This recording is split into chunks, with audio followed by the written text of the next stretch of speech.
Hello, and welcome to the No Ball Knowledge podcast, where interesting topics of conversation and debate will show that we know ball a little bit more than the average fan, but the hot takes that come with it will actually reveal that we have no ball knowledge. Today, we wanted to go ahead and just do our predictions for the 2026 FIFA World Cup. Obviously, with the new format, the group stage is kind of a joke, if we're completely honest with you. The traditional group of death is no longer a feature of this World Cup, with a lot of teams in there that, realistically speaking, should not be in there at all. So there's no real point to talk about that. The only real kind of bold prediction that we have is that Portugal will actually finish second in their group behind Colombia because of the fact that the final game is actually in Miami that has such a very big Colombian population. We think the atmosphere is going to make it a home game for Colombia, and it's going to be the difference maker, which will actually push Portugal to the other side of the bracket. So apart from that, in the first kind of elimination round, we expect every single favorite to get through. So we really want to go ahead and actually start this video out for the sake of time is actually in the round of 16. And I just want to confirm on my end that you can see the screen there. Yeah, I see it perfectly. Perfect. Okay. So we have Germany and France in the round of 16. And already we're about to show whether or not we know ball or whether, we're just talking shit. Because here's the first hot take that we have. It's the fact that Germany is going to beat France in this particular game. Now, Yali, on paper, France seems to have the much better team. And actually, they're actually one of the favorites going into this actual tournament. No one's really given Germany a chance. But when I look at this German side, I see a team that has a lot of cohesion, a team where everybody knows their role. I see a well-oiled machine with a very clear plan, and every single player is playing in the position and in the role that suits them best. But I cannot say the same for France. With France, I see a lot of big names, but I don't see a cohesive unit. I want to get get to know your thoughts a little bit more in that regard. Yeah, I think that you hit the nail in the head here. This is a team. This is individuals versus a team. I feel that that if this matchup actually does happen, we're gonna see probably if you do a ranking of the best players, France will probably have the five best players on the pitch, but they are not going to be a well-oiled machine. They're gonna probably be running into each other. They're gonna pretty much yeah, exactly, like just run into each other. Whereas for Germany, I think I'm actually surprised that they're like flying on the radar so much, because if you look at them, every guy just has a role. Everybody has like their own position. Nobody's really playing out of position except for Joshua Kimmich. I actually agree, like we both agree here that we're gonna have an upset here. We really like this German team more than anything, not because of the names, because like if we're being honest, the names are not too big, but just because of how balanced the team is. Like nobody's really taking each other's positions. Everybody's playing in their natural position, which is actually the complete opposite from France. France is just full of individuals where most of them are going to be playing out of positions. And in this type of game, I like we just expect Germany to just beat them just for being a well balanced team, rather than a chaotic team, so to say. Yeah, 100%. And I think, I think PSG and Real Madrid as of late have been showing that sometimes having the best players on the pitch don't always necessarily translate to having the best team. And I think those two teams have been exemplifying that at the club level more than anybody. So we're actually going to do a much deeper deep dive into every single one of these particular teams. All of the favorites going into it and the big nations. We're going to have a focalized video where we're going to analyze each team, their strengths, their weaknesses, and give you a little bit more information as to how we feel about them to make sense of some of these predictions. And, for the sake of time, we want to just go ahead and fly through this. Netherlands should get past Canada fairly easily. And here's another very big game, Portugal and Spain. Now, many people actually would have this game as a potential final. We have it in the round of 16 because how we are basically looking at the group. But whether it's a quarterfinal or a round of 16 game or the final, this is probably a very heavily disputed game. Now, yeah, I think you and I are in agreement. It's going to be Spain that gets over the line. And it's because there is not too many questions surrounding this Spanish team, but there is one major question surrounding this Portuguese team. And it's whether or not Ronaldo is going to continue to be the main man for them. And you and I are probably on the same page where we look at that team and we can very quickly deduce that Cristiano Ronaldo is not the best player on there. In fact, he is far from it. But it's whether or not the team understands that, whether or not he understands that. And they have so much technical quality all throughout. But I think if Cristiano Ronaldo plays, and I think he is going to play, it's going to force the system to play to his strengths. And his strengths are not as strong as everybody else's, to put it very lightly. And I think when I compare that to a Spain that has so much cohesion, that basically plays like a club team where everybody knows what they have to do. There's a very clear identity, a very clear structure, a very clear understanding. It's Spanish football. That's exactly what it is. Doesn't matter who's playing, who starts, who comes off the bench. Everyone knows exactly what they got to do. I think that's going to be the difference maker in this particular matchup. As Yeah, we and move that on, matchup, I mean, it's just as close as it could get. But yeah, like I think that you summed it up like perfectly. I think just that big like Ronaldo question on Spain should take it. I completely agree with you. yeah, I agree. Obviously, USA versus Belgium, probably the best chance the United States has had in the longest time ever to get to a quarterfinal, which would be a fantastic World Cup for them. But they have never shown me that they're able to beat a European team, especially at the big stage. They've never done it. I have no reason to believe that they're going to do it now. As much as I would love it, as much as I think they can, because this is not a very good Belgium side, I think ultimately, as always, the Americans just fall short of the European pedigree. Then here, Brazil should be able to take care of Norway, who I think faced a very very tough opponent very early on, which is unlucky for them. England is going to take care of Mexico fairly easily. Argentina should beat Turkey, and then here, I think the Colombian dream comes to an end with Switzerland beating Colombia. As we move on then to the next stage, it's the quarterfinal of Germany versus the Netherlands. And this is when I think Germany's dreams kind of come to an end as we go ahead and face what we believe is a very underrated Netherlands team. And can you just give us a little bit more insight as to how we're feeling about this Netherlands squad going into the World Cup? Yeah, I mean, by the time this video it's over, people will like realize how how good we feel about this Netherlands team. They're amazing. They're a great team. They have a great goalkeeper. Their defense is amazing. As we're recording this right now, we found out that Timber is not gonna be in the squad, which sucks. Yeah, like given the fact that he's one of the best defenders in the world, but they still have so many other players to cover for him. The midfield is amazing. Even up front, where a lot of people are talking about like their lack of goals, it's true, but like some of the players are coming in great form, just like Daniel Marlin is. So yeah, I think here, when it comes to Germany, I'm facing this Netherlands team. It's the complete opposite of the game against France, where France is just gonna be disorganized. I feel like the Netherlands is gonna be like the complete opposite. They're gonna be really Mm, organized. Their midfield is gonna be very physical. I'm very technical, and when I look at this game, I just don't think Germany have enough to score on them. And this is the yeah, typical game where I think the Netherlands will probably win 1-0, 2-0 because their defense is just so solid, and the German offense is not good enough to break down that amazing defense. Once again, we have to just look at the defense that they have. Their midfield is uh, even better than the Germans' midfield. So I think that's where the difference is going to come. I just think the Netherlands is just an amazing team. I'm surprised when more people are not talking about them.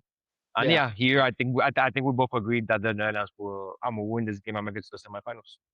definitely will. And I think probably out of all the games, I think this is probably going to be the most tactical, interesting one to watch as a neutral as well. So that's one Yeah. that I'm looking forward to from a tactical perspective.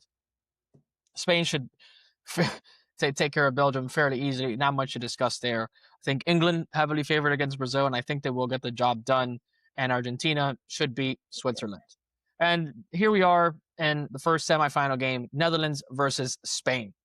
And here's where we have another big upset because we have Netherlands beating this Spanish team for one very simple reason. I don't think the Spanish can out tech them. I don't think they're going to be able to impose themselves on the Dutch from a technical perspective. And I don't think they're going to be able to impose themselves on the Dutch from a physical perspective. And I think those are two qualities that are so important in the modern game. And I think those are two qualities that the Dutch have in abundance. They have the technical quality, they're very physically imposing, and they're physical in both sense of the word. They're physical in the sense where they press, they run, they track back. It's constant rotations, total football at its very best, which is very hard to keep up with from a conditioning standpoint. But they're also physical in the literal sense, tall, strong, fantastic in the air, good at 50-50 duels, will win those second balls. I think it's going to be too much for Spain to keep up with at both a technical and a physical level, and such a strong Dutch defense compared to a Spanish defense that actually has a couple of young players, stepping in there for some of the older players who are kind of moving on to the kind of latter stages of the career. I think the Dutch are just going to have too much for the Spanish. And then, of course, England in a semifinal, their ability to get to a World Cup final. But once again, they fall short to an Argentine squad. And what do you think that's going to come down to? I think this one's gonna come down to just willpower. If I'm being honest with you, I think in this game we're gonna probably have the two best tactical managers in the tournament. So I think in Mm, that sense, they're both going to pretty much give like they're both gonna surprise us. When it comes to the 11 and like when it comes to the tactics, like to the game plan, because those two guys are like they've shown it like throughout like their history that they are willing to take risk in pretty much any knockout game that they played. I think here, I mean, for us, it does scare me a little bit that given the fact that the history that these two countries have, especially how Argentinians feel like towards the English, that we might get an ugly game. That's something mm, that I kind of feared. That we get an ugly game, a physical game, a shithousery type of game, rather than a let's say like a party of football, right? Like where we should be seeing yeah. the best players in a semifinal. So that scares me a little bit.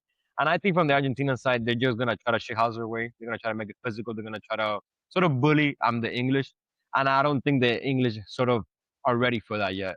I mean, Mm. I haven't seen it from them yet. And maybe they surprise us. Maybe they come out and they show a lot of character and they're actually up for the fight. But I think that's what's gonna like make the difference here. I think that when it comes to the player itself, I think if we look at the quantity, probably Argentina has like better players, but I do think England is gonna have the best player in the pitch, which is Harry Kane. So I don't see much difference there. Like I said, like when it comes to the coaches, I think they are both very similar. When it comes to the coaches. So I just think it's gonna come down to that. I'm very well see this game going to penalties in a 1-1 or something like that. And I would just have to give Argentina the slight edge because they just pretty much have that like experience and that gut and that grit. But that's just how I see it. I don't know how you see it, Javi. If you see maybe Yeah, I mean, something there's different that something I that don't you see right mentioned now. there. There's something that you mentioned there about how this game is going to mean a lot to the Argentinians from a historical standpoint, but I don't think it's going to mean as much to the English, really. I don't think the Yeah, I English don't. have the I same feel the same. focus Yeah, of the I agree. Falklands War as the Argentines do. Yeah, I think I agree. also the English is a much more multicultural, squad that I don't think really understand or really care about that history Yeah, or that aspect of the respective nations. Could it be a very ugly, game because of that fact? Yeah, but I think then it's only going to be one team that's making it ugly.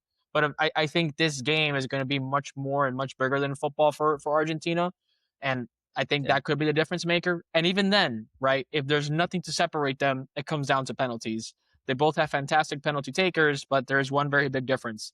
Argentina has the best, keeper when it comes to stopping penalties. So no matter which way I look at it, I just think it's advantage Argentina. And then that leads us to the final. A team that is going to do something historic, which is trying to win a World Cup back to back, and then the Netherlands chasing their very, very first World Cup. Now, Yadi, you know which way I'm already leaning. I want to know if you're still leaning in the other way or if you're on my boat. So I'll let you make this final decision. Who's winning the World Cup? Um, for me, I have to go with Argentina. I was feeling a little bit in the edge, but that Timber injury today kind of pushed me a little more. It gave me like a little more confidence in my pick. I mean, yeah, I think that when we come here, this will be insane because this will be what the third time that they face each other in the last three World Cups. Yeah, And one would think that at some point the Netherlands are due, right? It yeah, gets to it's like they have lost like the last two times I got eliminated from the World Cup was by Argentina in penalties. Yeah, this is the type of game that I don't even know where to go. Like we saw it 4 years ago in the Battle of Lusail, where we had from Messi's just amazing pass to the crazy. Netherlands amazing tactical goal. Um, Fights. Yeah, I think we have what like wasn't like 20 something like yellow cards in the game or something like It was that. insane. We have The we have kick to the penalties. it was Yeah, it everything. was It it had was just everything. insane. Yeah. Here when I look at it, I think the what I like the reason I will give Argentina the slight edge here is just because of the guys that they have in the final third of the pitch, which are Mm, pretty much all world class players, and I don't think the Dutch have that. I think Argentina can make the game physical as well. I think they have like very good midfielders. I wouldn't go as far as to say that the Argentina midfield is as good as the Dutch midfield because I think that on the Dutch midfield is better. But I do think Argentina could hold the own as well. I just have to give the slight edge to Argentina here. But yeah, I mean, if you go like the Dutch way, I could clearly see it happening because, like I said, at least from my point of view, I'm really in love with this team. I just like everything that they have. And I think also like the way that they're set up, it's just like the perfect tournament team. They're very yeah. good in the back. And it's kind of funny because Ancelotti said it because everybody in Brazil, of course, talked about the attacking and the jogo bonito and the scoring, and he said, "Well, if you guys haven't noticed, usually the team that wins is the one that has the best defense. You don't really need to score that many goals. We've seen it with Spain that in 7 games they scored 8 goals and they won the World Cup. So Yeah, yeah, I think that the way that they build, just from a physical and technical standpoint, and their very strong way matters, which is like the defense and the midfield. I wouldn't be surprised if the Netherlands win, but here I might pick Argentina to go back to back. which is crazy because typically I know that when you do your World Cup Yeah, predictions, the very first team that you that's remove the is the first team team that that I just take. won it. Yes, Yeah, yes, so that without a just doubt. goes to show, how much we rate this Argentine side and their ability to play in multiple different styles. They can defend, they can make the game ugly, they can play with possession, they can hit you on the counter, they can be the protagonist, they can beat you on penalties, they can get physical, they can do the shithousery, they can really do it all. Even now with that Timber injury, I have to be honest, Udell, I am leaning towards the Netherlands because, of course, there is still that very big question regarding Argentina and how exactly they're going to utilize Messi in this particular World Cup. And we're going to get into those discussions later on. So keep an eye out. We're going to start doing a series called The Good, the Bad, and the Ugly. We're going to talk about all the major nations and the favorites and talking about, of course, the good, the bad, and the ugly of each respective national team and how we believe that's going to impact their performance at the 2026 World Cup. Thank you guys for watching. Let us know who you think will win the World Cup, and also let us know who you think is going to be the player of the tournament. Who do you think is going to win the Golden Boot? Who's going to be the surprise of the tournament, and who's going to be the flop of the tournament? If it wasn't very clear already what our picks for that are going to be, keep an eye out for the upcoming videos, and we'll review that later on. Thank you for watching. Catch you in the next one.